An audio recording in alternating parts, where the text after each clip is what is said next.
Yan, pasyal tayo guys. Nasa plaza. Yan yung plaza guys. Oh. Tapos ayan, papunta ako doon. Doon ako pupunta guys, doon. Yan, mga tindahan guys. Ayun yung internet cafe. Nagsara siya, nabangkrot.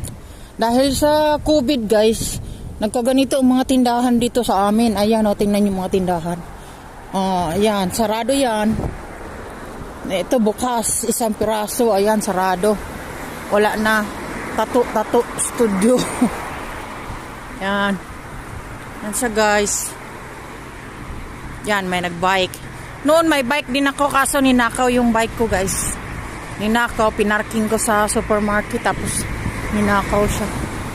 Ayan. Yan yung yung inumanan sana. Oh, wala na, sarado na. Oh, bankrupt. Yan, oh, bankrupt siya guys.